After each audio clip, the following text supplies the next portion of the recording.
Demokrasi terpimpin atau Orde Lama pada tahun 1959 sampai 1965 adalah masa ketika Presiden Indonesia Soekarno berkuasa di bawah naungan Undang-Undang Dasar 1945 yang asli. Demokrasi terpimpin sendiri adalah sebuah sistem demokrasi yang seluruh keputusan serta pemikiran berpusat pada pemimpin negara. Berikut kelahiran Indonesia setelah kemerdekaan pada tahun 1945 sampai 1950. Masa Orde Lama yang dipimpin oleh Soekarno berlangsung dari 1945 hingga 1966 atau sekitar 22 tahun. Usai Indonesia menyatakan kemerdekaan, sistem pemerintahan pun mulai dirombak dari presidensial menjadi parlementer. Di sepanjang tahun ini, meski sudah merdeka, Indonesia masih terus mengalami gejolak dan peperangan. Salah satunya, perang melawan Belanda untuk merebut Irian Barat. Terlebih kabinet presidensial yang berubah menjadi kabinet parlementer memiliki sistem penerapan politik yang berbeda. Di antaranya, materi-materi kabinet bertanggung jawab kepada DPR, kekuasaan legislatif lebih kuat daripada eksekutif. Program kebijakan kabinet harus sesuai tujuan politik. Tak hanya itu, di masa Orde Lama juga tidak terlalu banyak pembangunan untuk kepentingan masyarakat, bahkan jumlah dapat dihitung.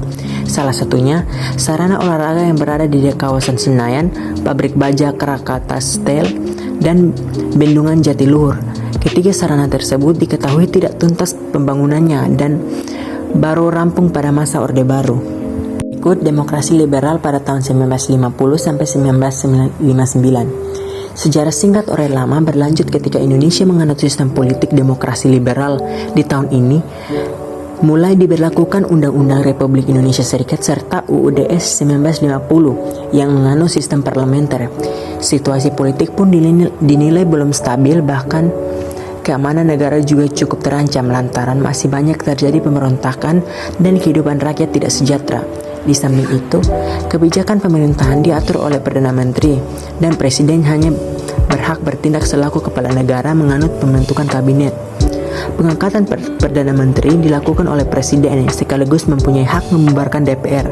Di periode ini pun terjadi pergantian menteri sebanyak 8 kali dan turut berdampak pada sistem pemerintahan, terhitung sejak tanggal 17 Agustus 1950 sampai 5 Juli 1959. Soekarno tetap menggunakan Undang-Undang Dasar sementara selama memerintah Indonesia. Dewan Konstituante saat itu sempat diperintah untuk menyusun UU baru sesuai amanat UUD-S 1950.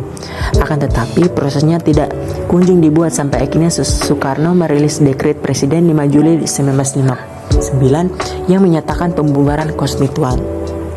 Yang berikut demokrasi terpimpin pada tahun 1959 sampai 1966. Periode ini disebut sebagai demokrasi terpimpin sesuai dengan hasil dekret Presiden pada tahun 1959 yang menyatakan bahwa semua sistem pemerintahan dikendalikan Presiden sepenuhnya. Selain itu, dalam isi dekret dijelaskan bahwa UU 1945 kembali diterapkan dan UUD-S 1950 dinyatakan sudah tidak berlaku. Demokrasi terpimpin pertama kali diumum pada pembukaan sidang konstituante 10 November 1959 selama periode demokrasi liberal Soekarno. Menilai perkembangan Indonesia terhambat karena banyak perbedaan ideologi dalam ingkar kabinet.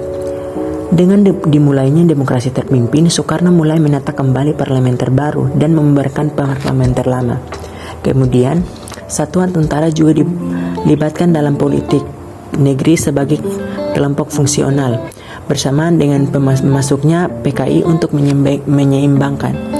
Meski menurut Soekarno adanya campur tangan PKI jadi menyeimbangkan, nyata pilihan itu banyak ditendang. Sayangnya, kehadiran PKI tersebut justru menimbulkan konflik yang berujung pada puncak peristiwa G30 SPKI pada 30 September 1965. Ikut masa akhir kekuasaan Soekarno pada tahun 1966.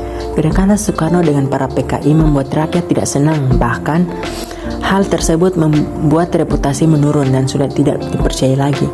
Terlebih rakyat juga khawatir jika pemimpin negara terlalu dekat dengan PKI akan menimbulkan muncul pemahaman komunisme. Atas dasar itu, Soekarno menyerahkan jabatannya pada 23 Februari 1967 di Istana Negara. Kekuasaan pemerintah resmi diserahkan ke pemegang Super Semar Jenderal Soeharto lewat sidang MPRS di bulan berikutnya.